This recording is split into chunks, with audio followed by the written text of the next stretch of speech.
أعوذ بالله من الشيطان الرجيم بسم الله الرحمن الرحيم.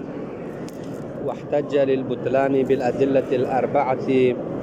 أما الكتاب فقوله تعالى لا تأكلوا أموالكم بينكم بالباطل إلا أن تكون تجارة عن تراض، دل بمفهوم الحصر أو سياق التحديد على أن غير التجارة عن تراض أو التجارة لا عن تراض غیر مبیح لأکل مال الغیر وإن لائقها الرضا إلى آخر العبارہ۔ ہماری جو گفتگو ہے بے فضولی کی قسم اول کی صحت کے حوالے سے گفتگو چلی تھی، وہاں پر مصنف نے جو ہے نا ادلہ اور مؤیدات کو پیش کیا، اور ان ادلہ اور مؤیدات میں سے فقط مصنف نے ایک ہی دلیل کو قبول کیا جو کہ عمومات اور اطلاقات ہے۔ اس کے علاوہ باقی سب ادلہ اور مؤیدات کے اوپر مصنف نے مختلف قسم کے اشکالات کیے اور ان کو رد کر دیا۔ یہ بات ختم ہونے کے بعد آج وہ لوگ جو بے فضولی کی اس قسم اول کی بطلان اور عدم صحت کے اوپر یعنی استدلال کرنا چاہتے ہیں، جو لوگ عدم صحت یا بطلان بے فضولی کے قائل ہیں، وہ لوگ یعنی اپنی ادلہ پیش کرتے ہیں، وہ بھی ادلہ اربعہ کے ذریعے سے قرآن و سنت اجماع و عقل کے ذریعے سے بے فضولی کی عدم صحت اور بطلان پر استدلال کرتے ہیں۔ تو سب سے پہلی ان کی دلیل ہے آیات قرآنی آیات کے ذریعے سے وہ بے فضولی کی عدم صحت کو ثابت کرنا چاہتے ہیں۔ تو پہلی آیت تو انہوں نے اس طرح سے ذکر کیا کہ اللہ تعالیٰ کا فرمان ہے لا تاکلوا اموالکم بینکم، یعنی لا تاکلوا یعنی نہ کھاؤ اموالکم تمہارے اموال بینکم تمہارے درمیان تم دونوں یا تم لوگوں کے جو اموال ہے وہ نہ کھاؤ بالباطل باطل طریقے سے، ٹھیک ہے، الا ان تکون تجارۃ عن تراض، اگر ان کی آپس میں ایک دوسرے کے مال کھانے کا مطلب یہاں پر صرف کھانا نہیں ہے، تصرف ہے، معنی یہاں پر بہت سارے تصرفات۔ مال کھانے کا مطلب کیا ہے؟ یعنی آپ کسی کے مال میں تصرف نہ کرو مگر ان کے تصرف کرنے کا ایک ہی راہ ہے، وہ کیا ہے؟ تجارت عن تراض، یعنی تجارت ہو اور دونوں کی یا ایک دوسرے کی رضامندی کے ساتھ ہو، یا تجارت کے ذریعے سے ہو اور وہ تجارت بھی ایک دوسرے کے رضامندی کے ساتھ اگر ہو تو پھر اس صورت میں آپ ایک دوسرے کے مال کھا سکتے ہیں یا ایک دوسرے کے مال میں تصرف کر سکتے ہیں۔ تو اس آیت کے اندر مفہوم حصر کے ذریعے سے اللہ تعالیٰ نے ایک دوسرے کے مال میں تصرف کرنے کی یا کھانے کی ایک ہی مورد کو بیان کیا ہے، ایک ہی راہ حل ہمیں بتایا ہے، اس کے علاوہ کوئی طریقہ نہیں ہے کہ آپ دوسرے کے مال میں یا کسی کے مال میں تصرف کریں، ٹھیک ہے۔ وہ کیا ہے؟ وہ ایک طریقہ یہ ہے کہ یا تجارت ہو اور تجارت بھی عن تراض ہو۔ لہٰذا بے فضولی میں مثلا مستشکل اشکال یعنی بطلان پر استدلال کرنے والے اس طرح سے استدلال کرتے ہیں، بے فضولی ابھی تفصیلی استدلال ہم ابھی بیان کریں گے۔ بے فضولی میں یہاں پر یہ کہا جاتا ہے کہ یہ تجارت عن تراض نہیں ہے، تراض ایک تو یہاں پر تجارت نہیں ہے، آپ نے مالک سے پوچھا نہیں ہے، اس سے خریدا نہیں ہے، دوسری بات آپ نے مالک کی طرف سے رضایت بھی نہیں ہے، بے کرتے وقت مالک صاحب نے پوچھا بھی نہیں ہے، تو دوسروں کے مال میں تصرف کرنے کا یا مثلا کھانے کا جواز ہونے کی ایک ہی طریقہ تھا، وہ تجارت عن تراض ہو۔ بے فضولی نہ تجارت ہے، نہ آپ نے مالک سے خریدا ہے، کسی اور کا مال ہے، نہ آپ نے مالک سے پوچھا ہے، تو نہ یہ تجارت ہے نہ یہ عن تراض ہے۔ لہٰذا جب آپ کسی کے مال کو آگے بے کرتا ہے تو پھر اس صورت میں یہ فضولی ہے، اور آیت قرآنی کے تناظر میں اس قسم کے بے فضولی کیا ہے؟ باطل ہے، ٹھیک ہے۔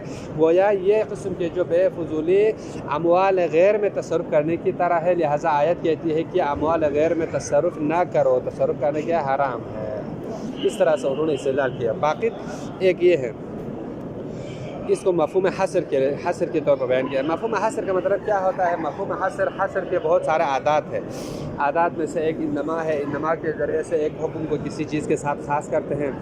حصر کا مطلب کیا ہوتا ہے؟ جس چیز کے ساتھ حکم، جس چیز کے لیے حکم کو ثابت کرتا ہے، حکم اسی کے ساتھ مختص ہے، یہ حکم کسی اور کے لیے نہیں آ سکتا ہے۔ حصر کا مطلب یہی ہے۔ جس طرح ہم آیت انما کے ذریعے سے جو عادت ہے حصر میں سے ایک ہے، اس کے ذریعے سے طہارت کو اہل بیت کے ساتھ خاص کرتے ہیں، تو وہاں پر جو ہے نا یہ جو طہارت عن الرجس ہے یہ صرف اہل بیت کے ساتھ مختص ہے، معصوم وہی ہے مثلا، ان کے علاوہ دیگر کے لیے یہ طہارت ثابت حاصل نہیں ہے۔ اسی طرح عادات حصر میں سے ایک یہ ہے کوئی پہلے نفی آ جائے یا نہیں آ جائے اور اس کے بعد ہر عادات استثناء میں سے کوئی استثناء آ جائے، مثلا حرف استثناء آ جائے، جیسے اللہ ہے، کسی بھی کلام کے اندر پہلے حرف نفی ہو، ما ہو، لیسا ہو، اس طرح سے کوئی حرف نفی ہو اور اس کے بعد عادات استثناء میں سے کوئی آ جائے جیسے اللہ عادات استثناء میں سے ہیں، تو اس صورت میں یہ جو کلام ہے کس چیز پہ دلالت کرتا ہے؟ حصر پہ دلالت کرتا ہے۔ حصر کا مطلب یہ ہے یہ جو حکم ہے جو بیان کیا جا رہا ہے فقط اسی کے ساتھ مختص ہوگا، اس کے علاوہ کسی اور کے لیے حکم سرایت نہیں کرے گا۔ تو یہاں پر بھی دیکھیں لا یہاں پر کیا ہے؟ ناہیہ ہے، ٹھیک ہے، نہیں کر رہی ہے ہمیں۔ لا تاکلوا، نہ کھاؤ، اموالکم بینکم، تمہارے درمیان تمہارے اموال نہ کھائیں، تصرف نہ کریں، لیکن کس طریقے سے؟ بالباطل، باطل طریقے سے تصرف نہ کریں، الا مگر ایک ہی طریقہ ہے کہ آپ دوسرے کے مال میں تصرف کر سکتے ہیں، وہ یہ ہے کہ تجارت عن تراض ہو۔ جس طرح ہم کلمے میں نہیں کہتے لا الہ الا اللہ، لا الہ کا مطلب کیا ہے؟ کوئی خدا نہیں ہے، تمام چیزوں کی نفی کی، مگر ان کی وہی ذات ہے جو جس نے ہمیں خلق کیا ہے۔ اسی طرح یہاں پر کوئی راہ نہیں ہے کہ آپ کسی کے مال میں تصرف کرنے کا، کوئی راستہ نہیں ہے، تمام چیزوں کی نفی کی، ایک ہی راستہ ہے، وہ کیا ہے؟ تجارت عن تراض ہو، بے فضولی۔ یہ جو قسم اول ہے نہ یہ تجارت ہے یا نہ تجارت عن تراض ہے، لہٰذا اس وجہ سے جو ہے نا یہ لا تاکلوا اموالکم بینکم بالباطل میں شامل ہوتا ہے، لہٰذا کھانا جائز نہیں ہے۔ لہٰذا بے فضولی یہاں پر جو ہے نا فضولی کا کسی کے مال میں تصرف کرنا باطل ہے۔ یہ مفہوم حصر کے ذریعے سے ہے۔ دوسرا یہاں پر سیاق تحدید کا مطلب ہے مفہوم وصف کے ذریعے سے، ٹھیک ہے، کسی چیز کو کلام میں ذکر کرتا ہے، ذکر کرنے کے بعد اس کے ساتھ کوئی قید یا کوئی صفت لاتی ہے تاکہ اس صفت کے ساتھ وہ حکم آ جائے۔ فلان موضوع کے لیے فلان صفت ہو تو پھر اس صورت میں اس کے لیے یہ حکم آ جائے گا، اگر فلان صفت نہ ہو تو یہ حکم کبھی بھی نہیں آئے گا۔ تو ہمارے معنی میں بھی مصنف اسی طرح سے ذکر کرتے ہیں۔ دیکھو تجارت یہاں پر انہوں نے یہاں پر کیا ذکر کیا ہے؟ موصول کے طور پر ذکر کیا ہے، ٹھیک ہے، تجارت، لیکن کون سا تجارت؟ جس کی صفت کیا ہے؟ جس کی صفت یہاں پر یہ ہے، انہوں نے کیا کہا ہے؟ عن ترازن ہو، ٹھیک ہے، ایسی کیا ہے تجارت جس کی صفت یہ ہے کہ جس میں مالک کی کیا ہو؟ رضامندی کے ساتھ ہو، تجارت عن ترازن ہو، ٹھیک ہے، مفہوم حصر کے ذریعے سے انہوں نے ذکر کیا ہے۔ تو دیکھیں تجارت ہو ایک اور دوسرا وہ رضامندی کے ساتھ ہو۔ ہمارے معنی میں بے فضولی، ٹھیک ہے، یہاں پر چلو آپ تجارت آپ فرض کر سکتے ہیں کہ مثلا آپ کسی کے ساتھ معاملہ کرتا ہے، چلو یہ تجارت اگر ہم فرض کریں تو تجارت عن ترازن نہیں ہے، اگرچہ مالک کی رضایت مثلا بے کے ایک ہفتے کے بعد اگر مالک اجازت دے بھی دے تب بھی یہ رضایت شمار نہیں ہوگی، کیوں؟ بے کے وقت جو ہے نا مالک کی رضایت اس میں شامل نہیں ہے۔ لہٰذا یہاں پر کہتے ہیں کہ یہ جو تصرف ہے، تصرف جائز ہونے کے لیے شرط یہ ہے کہ ایسی تجارت جس کی صفت یہ ہے، قید کے طور پر ذکر کیا ہے، ایسی تجارت جس میں مالک کی رضایت شامل ہو۔ اگر میں اور آپ آپس میں کوئی معاملہ کرتا ہے، ہماری رضایت شامل ہے، تو ایک تو یہ تجارت بھی ہے اور اس کی صفت بھی ہے، یعنی تجارت ترازن ہے۔ لیکن بے فضولی میں یہاں پر جو ہے نا ترازن نہیں ہے، کیوں؟ مال کسی اور کا ہے، اس سے پوچھے بغیر میں معاملہ کرتا ہے، اگرچہ 10 دن کے بعد مالک اجازت دے بھی دے، یہ ترازن شمار نہیں ہے۔ لہٰذا مفہوم وصف کے ذریعے سے بھی بے فضولی کی یہ جو قسم اول ہے اس آیت کے ذریعے سے کیا ہے؟ باطل ہے۔ صحیح ہوا یا نہیں ہوا؟ ٹھیک ہے، یہ انہوں نے یہاں پر جو ہے نا مفہوم حصر کے ذریعے سے اس کو کیا ہے ثابت کرنے کی کوشش کی ہے۔ پھر ایک اور نقطے کی طرف انہوں نے ذکر کیا ہے، ٹھیک ہے، وہ نقطہ یہ ہے، یہاں پر انہوں نے ایک اصطلاح کے طور پر ذکر کیا ہے۔ ہمارے پاس ایک مستثنیٰ ہے اور ایک مستثنیٰ منہو ہے، ٹھیک ہے، مستثنیٰ منہو اللہ سے پہلے جو آتا ہے وہ مستثنیٰ منہو ہوتا ہے اور اللہ کے بعد آنے والا کیا ہوتا ہے؟ مستثنیٰ ہوتا ہے، ٹھیک ہے۔ یہ صرف اصطلاح کو سمجھنے کے لیے یہ لوگ کہتے ہیں بے فضولی غیر داخل فی المستثنیٰ، اس جملے کا کیا مطلب ہے؟ بے فضولی مستثنیٰ میں داخل نہیں ہے، مطلب کیا ہے؟ یہ جو مال میں تصرف کرنا جائز نہیں مگر ایک ہی صورت ہے، وہ کیا ہے؟ تکون تجارتاً عن ترازن، یہ مستثنیٰ ہے۔ کہتے ہیں کہ ہمارے لیے تصرف کرنے کی ایک ہی راہ ہے، وہ کیا ہے؟ تجارت عن تراز ہے۔ بے فضولی تجارت عن تراز میں داخل نہیں ہے، تجارت عن تراز کا نام مستثنا ہے اور اس مستثنا کے اندر جو جائز ہے تصرف کر سکتا ہے، اس حکم کے اندر بے فضولی شامل نہیں ہے۔ یہ ایک بات ختم ہو گئی، ٹھیک ہے۔ تو مصنف نے کیا جواب دیا؟ یعنی مفہوم حصر اور مفہوم وصف کے ذریعے سے کیسے بے فضولی کی بطلان کو ثابت کیا، یہ واضح ہو گیا نا۔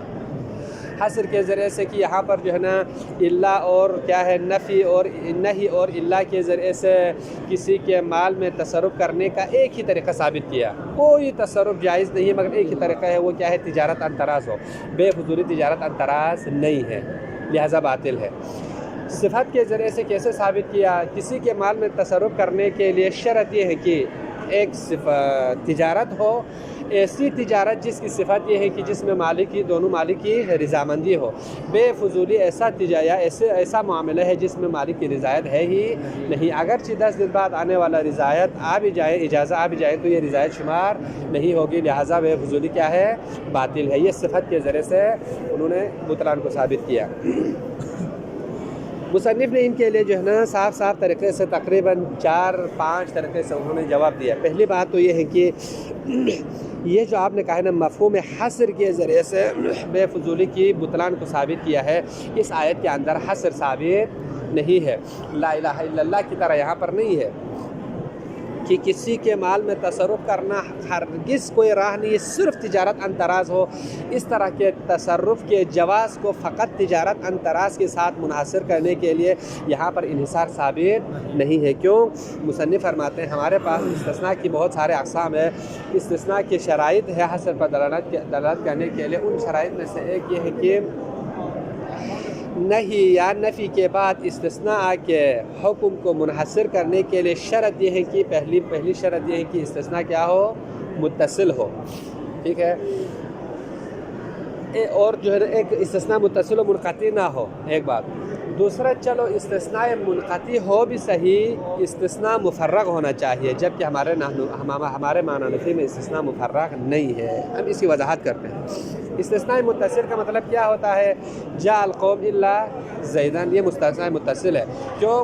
اس لیے کہ یہ جو قوم ہے مستثنیٰ منہ ہے، الا زیدن، میرے پاس قوم آئی زید نہیں آیا، تو زید اسی قوم کے اندر شامل ہے۔ متصل ہونے کا مطلب جس چیز کو آپ نے استثناء کیا گیا ہے وہ اس مستثنیٰ میں شامل ہے، لیکن موضوع میں تو شامل ہے، لیکن ہم حکماً اس کو خارج کرتے ہیں۔ یعنی قوم کے اندر زید ہے، زید بھی قوم کے افراد میں سے ایک فرد ہے، لیکن ہم حکماً خارج کرتے ہیں، آنے کے جو حکم ہے اس میں زید نہیں ہے۔ اس کو کہتے ہیں استثناء متصل، یعنی مستثنیٰ منہ میں شامل ہے، صرف حکم میں خارج کیا ہے۔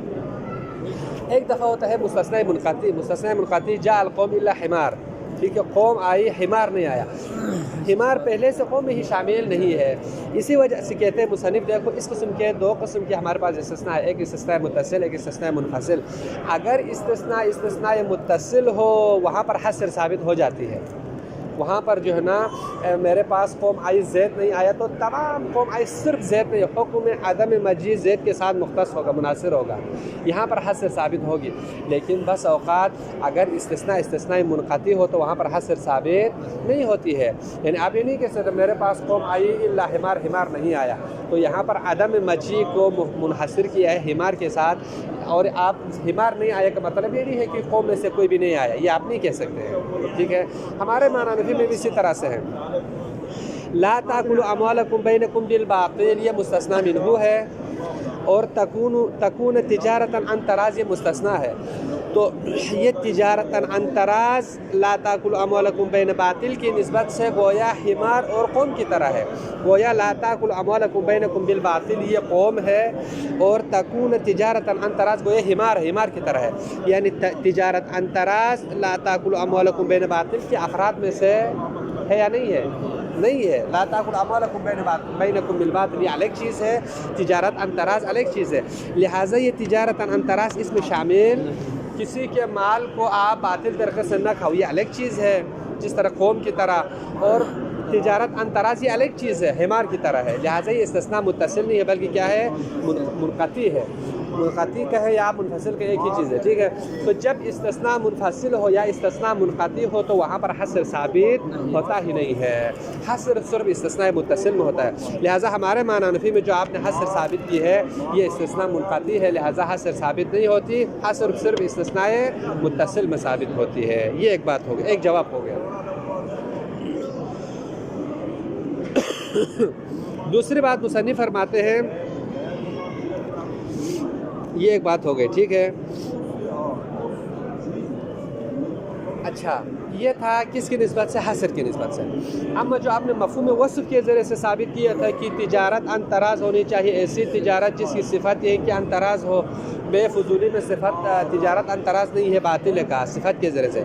مصنف فرماتے ہیں دیکھو پہلی بات یہ ہے کہ یہ اصول میں ایک مسلم ہے سب کے نزدیک، تقریباً خصوصاً شیخ مظفر کے نزدیک، کہ وصف کا لیے مفہوم ہوتا ہی نہیں ہے۔ اولاً آپ نے جو بے فضولی کی اس قسم کی بطلان کو وصف کی مفہوم کے ذریعے سے، یعنی اگر تجارت عن تراز ہے تو بے صحیح ہے، تو اس کا مفہوم کیا ہوگا، اگر تجارت عن تراز نہیں ہے تو بے باطل ہے، تو آپ نے اس بطلان کو مفہوم وصف کے ذریعے سے ثابت کیا ہے۔ جبکہ مصنف فرماتے ہیں ہم نے اصول میں جو ہے نا یہ ثابت کیا ہے، اور اکثر علماء کے نزدیک یہ ثابت ہے کہ مفہوم وصف کے لیے مفہوم ہے ہی نہیں ہے۔ جب وصف کے لیے مفہوم ہے ہی نہیں ہے تو پہلی بات تو یہ کہ آپ نے جو استدلال کیا ہے یہ درست نہیں ہے، ایک بات، ٹھیک ہے۔ دوسرا دیکھو صفت ہمیشہ جو ہے نا، صفت کی دو قسمیں ہیں، ایک ہوتا ہے صفت احترازی اور ایک ہوتا ہے صفت غالبی، ٹھیک ہے۔ بس اوقات اگر صفت احترازی ہو تو وہاں پر مثلا ہم تسلیم کر لیتے ہیں کہ مفہوم ثابت ہے، تو صفت اگر احترازی ہو تو وہاں پر کیا ہوتا ہے، مفہوم ثابت ہوتا ہے صفت کے لیے۔ لیکن اگر صفت غالبی ہو تو وہاں پر اس کے لیے جو ہے نا مفہوم ثابت نہیں ہوتا ہے۔ دیکھیں صفت کی دو قسمیں ہم نے ابھی بیان کی، ایک دفعہ صفت قید اور قید لاتے ہیں نا، صفت کا مطلب دوسرا الفاظ میں آپ یہ کیا کہیں، قید کہیں۔ آپ کسی چیز کے لیے ایک دفعہ قید لے کے آتے ہیں، لیکن قید کیا ہے، احترازی ہے۔ احترازی کا مطلب اگر یہی قید ہے یا یہ صفت ہے تو اس کے لیے حکم ثابت ہوگا، اگر یہ قید اور صفت نہیں ہے تو حکم بھی مکمل سرے سے ختم ہو جائے گا، حکم نہیں آئے گا، اس کو کہا جاتا ہے صفت احترازی۔ ایک دفعہ نہیں، صفت احترازی نہیں ہے، صفت کیا ہے، غالبی ہے۔ غالباً ایسا ہوتا ہے، اس وجہ سے ہم نے اس صفت کو غالبی طور پر یہاں ذکر کیا۔ مثلا میں نے آپ کو ایک مثال کے ذریعے سے واضح کرتے ہیں، دیکھو قرآنی آیت ہے وَرَبَائِبِكُمُ اللَّاتِي فِي حُجُورِكُمْ، ربیبہ کہتے ہیں ایک عورت کی طلاق ہوتی ہے اور جو ہے نا شوہر کے ساتھ ان کے بچے ہوتے ہیں، تو وہ عورت کسی اور سے شادی کرتے ہیں تو وہ پہلے والے شوہر کے جو بچے ہیں دوسرے شوہر کے گھر میں لے کے آتے ہیں، ٹھیک ہے۔ اکثر ایسا ہوتا ہے غالباً، ورنہ جو ہے نا اکثر عورتیں کسی کے ساتھ شادی ہوتی ہے تو پہلے والے شوہر کے بچے چھوڑ کے آتی ہے، ٹھیک ہے۔ لیکن کبھی کبھار غالباً ایسا ہوتا ہے وہ پہلے والے شوہر کے بچے دوسرے شوہر کے گھر میں ساتھ لے کے جاتے ہیں، چھوٹے ہیں تو ان کو خیال رکھتے ہیں۔ آیت نے کیا کہا، وَحُرِّمَتْ عَلَيْكُمْ أُمَّهَاتُكُمْ فلان فلان فلان، آ کے آخر میں کہا وہ ربیبہ یا وہ بچیاں جو آپ کی بیوی کسی دوسرے شوہر کے ساتھ شادی کر کے جو پیدا ہوئی ہے وہ آپ کے گھر میں لے کے آتی ہے، تو شوہر کو کہا جاتا ہے وہ بچی بھی آپ کے لیے کیا ہے، حرام ہے، گویا اس بچی کی نسبت سے گویا آپ باپ ہے کہ عورت نے کسی اور کے ساتھ شادی کی اور اس نے طلاق ہوئی اور اس کے ساتھ بچی ہوئی، وہ بچی اب یہ عورت کسی اور کے ساتھ شادی کرتے ہیں تو وہ بچی لے کے آتے ہیں، تو دوسرے شوہر کی نسبت سے یہ بچی کیا ہے، حرام ہے۔ کیوں؟ اس لیے کہ کہتے ہیں کہ یہ آپ کا ربیبہ ہے، یعنی ربیبہ کا مطلب کہ آپ کے گھر میں آئی ہے، گویا یہ آپ کی بیٹی کی طرح حرام ہے۔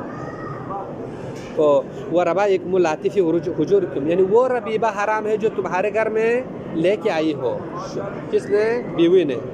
تو آیا یہ جو حرمت ہے کہ وہ ربیبہ تمہارے لیے حرام ہے، تمہاری بیٹی کی طرح ہے، جو فقط آپ کے گھر میں لے کے آئی ہو وہ فقط حرام ہے، یعنی ہر وہ بچیاں جو آپ کی بیوی سے کسی اور شوہر کے ساتھ پیدا ہوئے، چاہے آپ کے گھر میں لے کے آئی ہو یا لے کے نہ آئی ہو، حرمت کس کے ساتھ ہے، حرمت سب کے لیے ہے نا، تمام جو ہے نا ربیبہ جو آپ کے بچی کیا ہے بیوی سے پیدا ہوئی ہے وہ سب کی سب آپ کے لیے حرام ہے، لیکن یہاں حرمت کو قید کے ساتھ یعنی وہ ربیبت جو آپ کے گھر میں لے کے آئی ہو وہ آپ کے لیے کیا ہے؟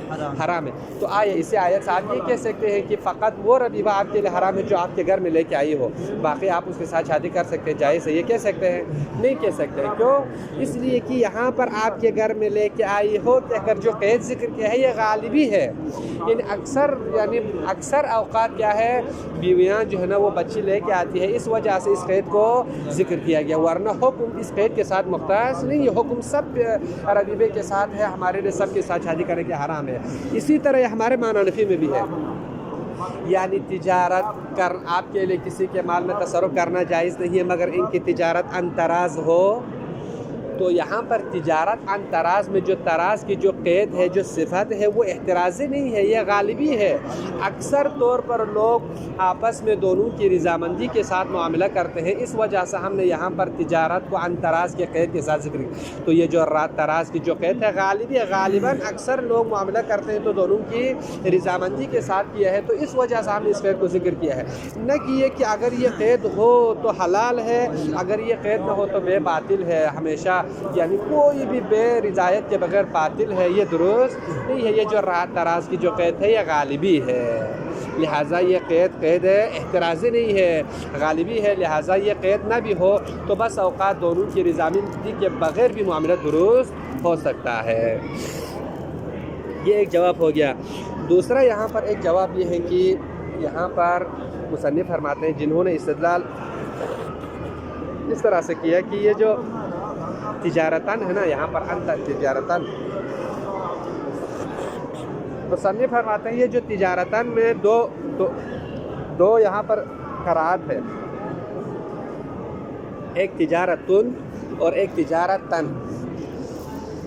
تجارتن پڑھنے کی صورت میں یہ کانہ تامہ ہوگا، کانہ تامہ کا مطلب یہ ہوتا ہے کہ وہ کسی اسم خبر کا محتاج نہیں ہوگا، کانہ کا معنی وجدہ کے معنی میں آگے، پایا، وجدہ میں نے پا لیا، اس کے معنی میں ہوگا۔ تو جب کانہ تامہ ہوگا تو اس کے لیے صرف فاعل چاہیے، اسم خبر نہیں چاہیے۔ اگر کانہ ناقصہ ہو تو کیا ہوگا؟ اسم خبر چاہیے۔ اگر ہم کانہ کو تامہ فرض کریں گے تو تجارتن اس کا کیا ہو جائے گا؟ فاعل ہو جائے گا، تجارت اس کا فاعل ہو جائے گا، یعنی تکون تجارتن ہو جائے گا، اور ان ترازن یہ جار و مجرور ہو کے کیا ہو جائے گا؟ صفت واقع ہو جائے گا، کس کے لیے؟ تجارت کے لیے۔ تو پھر اس صورت میں ان لوگوں کی بات ثابت ہوگی، بے فضولی کے بطلان والوں کی بات ثابت ہوگی، یعنی ایسی تجارت یہاں پر تجارتن کی صورت میں تن فاعل ہوگا، ٹھیک ہے، اس صورت میں کانا تامہ ہو گیا، تجارتن فاعل ہو، کیونکہ ایک قرات کے مطابق تجارتن ہے، کانا تامہ ہوگا، تجارتن فاعل ہوگا، ان ترازن جار و مجرور ہو کے صفت واقع ہوگا، تجارت کے لیے صفت واقع ہوگا۔ تو ایسی تجارت جس کی صفت یہ ہے کہ وہ کیا ہو؟ رضامندی کے ساتھ ہو، تو پھر اس صورت میں بطلان والوں کی بات ثابت ہوگی۔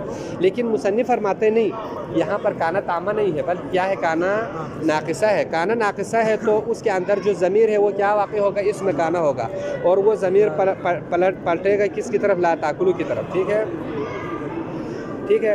تو کہتے ہیں ضمیر جو اس کا ہوگا کیا ہوگا؟ اسم ہوگا، اور تجارتاً کیا ہو جائے گا؟ خبر واقع ہوگا، یہ ہوگا خبر اول، ٹھیک ہے۔ اور یہ ان تجارتن صفت نہیں ہے بلکہ ان تجارتن جار و مجرور ہو کے محلاً منصوب خبر ثانی ہو جائے گا، خبر ثانی ہو جائے گا۔ تو یہ ایک بات ہو گئی۔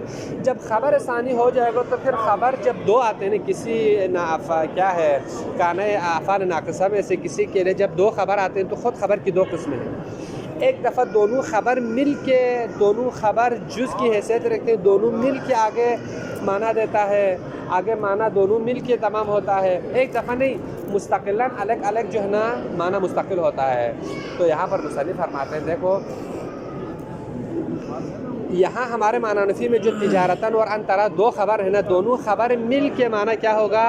تام ہوگا۔ تو معنی یہ ہوگا کہ ایسی تجارت، ٹھیک ہے، لا تاکلوا اموالکم بینکم بالباطل الا ان تکون تجارتاً عن ترازن، یعنی تجارت ہو اور ترازن کے ساتھ ہو، ٹھیک ہے، یعنی تجارت ہو عن ترازن کے ساتھ ہو۔ تو پھر اس صورت میں خبر یہاں پر کیا ہو جائے گا؟ خبر کانا کا دوسرا خبر واقع ہو جائے گا. تو پھر اس صورت میں سبب عقل تجارت ہو اور تکون عن ترازن ہو، یہ ثابت ہو جائے گی. ٹھیک ہے، لہٰذا یہاں تک تو تقریباً جو ہے نا مصنف نے 3 یا 4 جواب دے کے کہا. پہلی بات تو یہ ہے کہ مفہوم حصر ثابت نہیں ہے. ٹھیک ہے، کیوں؟ اس لیے کہ یہ استثناء متصل میں ثابت ہوتا ہے، منقطع میں ثابت نہیں ہوتا. دوسری بات یہ ہے کہ مفہوم وصف کے حوالے سے پہلی بات یہ ہے کہ وصف ثابت نہیں ہے. دوسری بات یہاں پر جو وصف کے طور پر جو صفت لائی ہے وہ صفت احترازی نہیں ہے، غالبی ہے. تیسری بات یہاں پر یہ ہے کہ یہاں پر جو ہے نا یہ جو صفت واقع نہیں ہو رہا ہے، یہاں پر ترازن یہاں پر کیا ہے؟ خبر ثانی واقع ہو رہا ہے کانا کے لیے. لہٰذا آپ کا جو استدلال ہے وہ درست نہیں ہے. یہ اہم ابحاث میں سے ایک بحث تھا، لیکن آج ہمارے پاس ٹائم بھی شارٹ تھا اور شیئر بھی نہیں ہے، اس وجہ سے ہم نے اس کو تھوڑا شارٹ کیا. چلو ہم اس کی عبارت پر، لیکن یہ مشکل بھی ہے اور اہم ابحاث میں سے ایک ابحاث یہ تھا. پیپر میں اس طرح کی عبارتیں دیتے ہیں. واحتج للبطلان بالادلة الاربعہ. مصنف فرماتے ہیں جو لوگ بے فضولی کے بطلان کے قائل ہیں انہوں نے احتجاج کیا ہے بے فضولی کی بطلان کے لیے ادلہ اربعہ کے ذریعے سے، 4 دلیلوں کے ذریعے سے. اما الکتاب، سب سے پہلا کیا ہے؟ پہلی دلیل ان کی کتاب ہے. فقولہ تعالیٰ، قرآن میں اللہ تعالیٰ کا فرمان ہے، لا تاکلوا یعنی لا تصرفوا، تصرف نہ کرو، اموالکم تم اپنے اموال میں، بینکم تمہارے درمیان، بالباطل باطل طریقے سے، باطل طریقے سے ایک دوسرے کے مال میں تصرف نہ کرو. الا مگر ان کی ایک طریقہ ہے کہ ان تکون مثلا تصرف، یا مثلا یہ جو آپ کے جو تصرف ہے وہ تجارت ان تراز ہو، تجارت ان تراز ہو تو تصرف جائز ہے، اس کے علاوہ کوئی بھی تصرف کرنے کا حق نہیں ہے.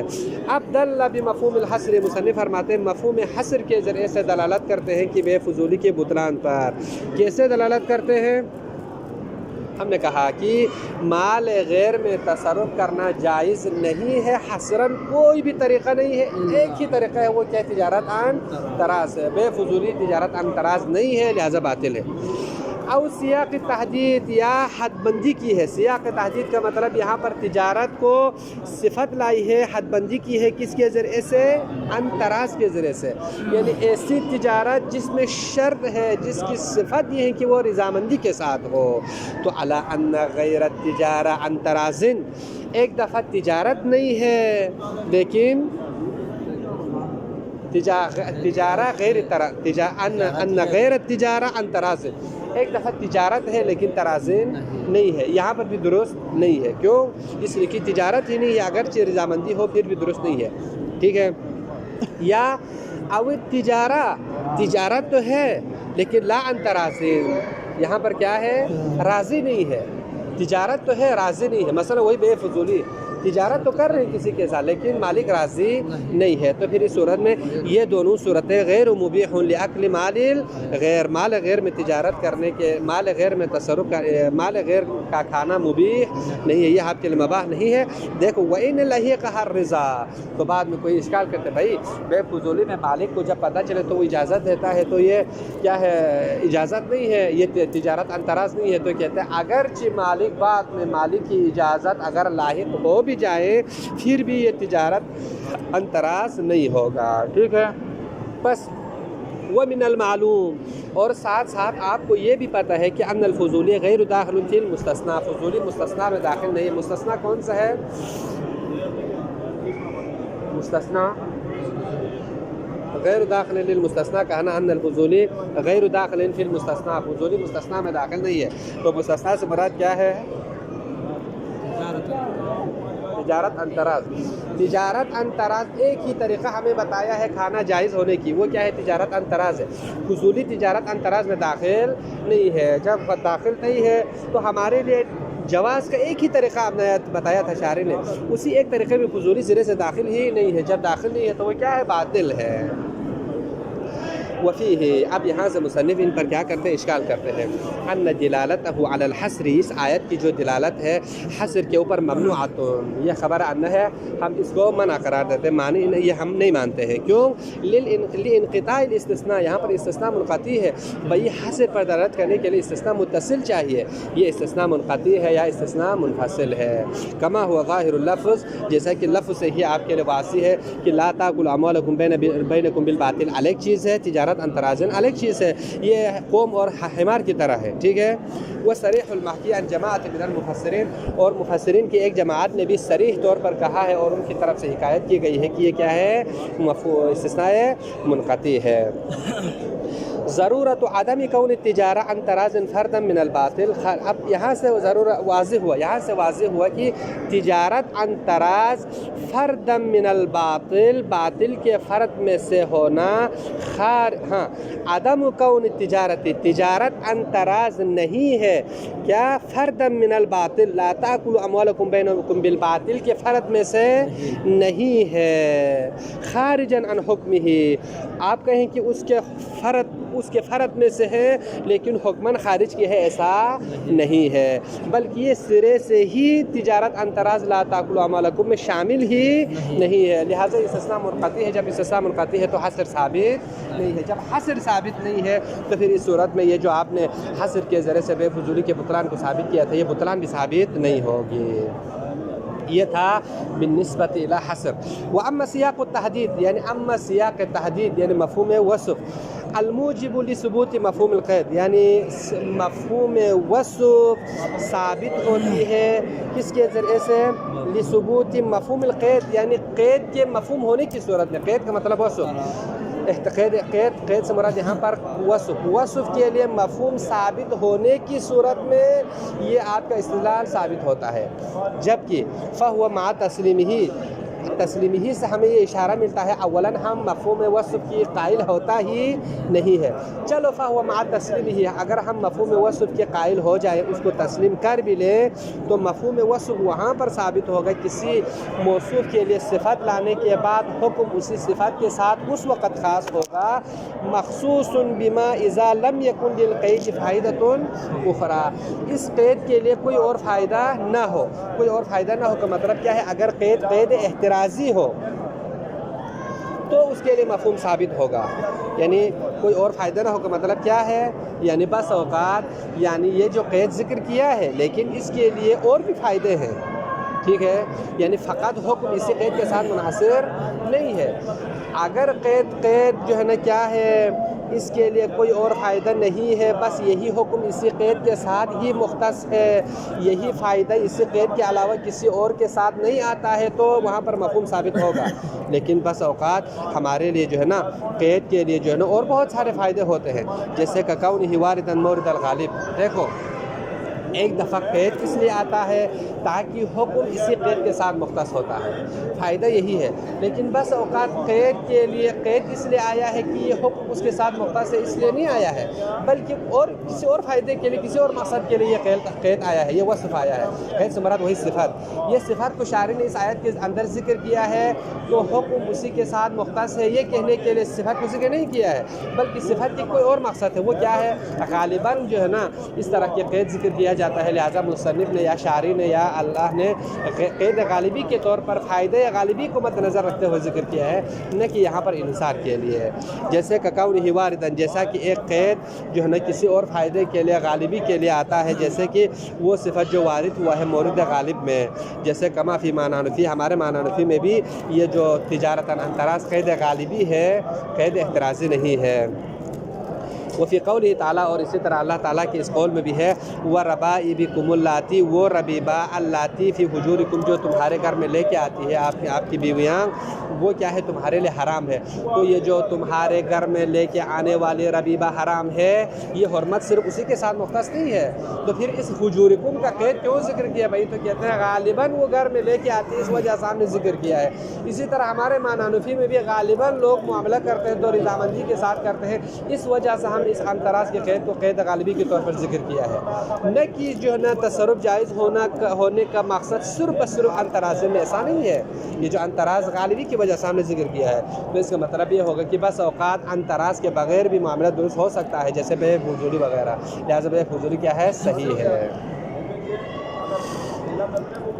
تیسرا جواب ہے تقریباً ما احتمال ان یکون عن تراز، یہ جو عن تراز ہے خبراً بعد خبرین، خبر بعد خبر ہوگا، ٹھیک ہے، لتکونا تکونا کے لتکانا یہ کیا ہو جائے گا افعال ناقصہ میں سے ہوگا، اس کا اسم ضمیر ہوگا، اور تجارتاً خبر اول انتراز خبر ثانی ہوگا۔ احتمال یہ ہے کہ انتراز خبر ہوگا بعد خبر کا مطلب بعد خبر لتکونا، تکونا کے لیے بعد خبر ہوگا، تو بعد خبر پہلا خبر کون سا ہے؟ تجارت ہے، بعد خبر یہاں پر انترازن ہے علی قراءۃ نصب التجارہ، لیکن تجارتاً کو یہاں پر جو ہے نا نصب کی بنا پر ٹھیک ہے لا قیدا لہا، یعنی لا قیدا للتجارہ۔ وَإِنْ كَانَ یہ ایک بات ہو گئی۔ دوسری بات وَإِنْ كَانَ غَلَبَةُ التَّوْصِيفِ النَّكِرَةِ تُؤَيِّدُ التَّقْيِيدَ، اگرچہ مصنف فرماتے ہیں یہاں پر تجارت کیا ہے؟ نکرہ ہے، نکرہ کے بعد ہمیشہ جو بھی جملہ آتا ہے وہ کیا واقع ہوتا ہے؟ ہم نے نحو میں قاعدہ بیان کیا نا، اگر نکرے کے بعد جملہ آ جائے تو وہاں پر وہ حال ہوتا ہے، عفواً صفت واقع ہوتی ہے، نکرے کے بعد جو جملہ آتا ہے صفت واقع ہوتی ہے، معرفے کے بعد جو جملہ آتا ہے وہ حال واقع ہوتا ہے۔ تو مصنف فرماتا ہے اگرچہ اس آیت کے اندر تجارت جو ہے نا کیا ہے؟ نکرہ ہے، اور اس کے بعد آنے والا انترازن یہاں پر صفت واقع ہونے کا احتمال ہے۔ وَإِنْ كَانَ غَلَبَةُ التَّوْصِيفِ النَّكِرَةِ، نکرہ کے ذریعے سے صفت لانا، تو تؤید التقیید، یہاں پر تقیید کی طرف اشارہ ہے، یعنی صفت واقع ہو سکتی ہے، لیکن اگر اس طرح سے ہو تو معنی کیا ہوگا؟ یعنی فیکون المعنی، یعنی معنی خبر بعد خبر ہونے کی صورت میں معنی اس طرح سے ہوگا کہ الا ان یکون سبب الاکل تجارتا وتکون عن ترازن، سبب اکل تجارت اور تجارت عن ترازن ہونی چاہیے۔ لہذا خلاصہ کیا ہوا؟ خلاصہ یہاں تک یہ ہوا کہ بے فضولی کی قسم اول کی بطلان کے اوپر جنہوں نے آیت کریمہ کے ذریعے سے استدلال کیا تھا، مصنف نے اس استدلال کو کیا کیا؟ تقریباً یعنی کچھ جوابات دے کے 2 3 یا 4 جوابات دے کے مصنف نے رد کر دیا، باقی 1 2 جواب انشاءاللہ ہم کل ذکر کرتے ہیں۔ صلی اللہ علیہ وسلم۔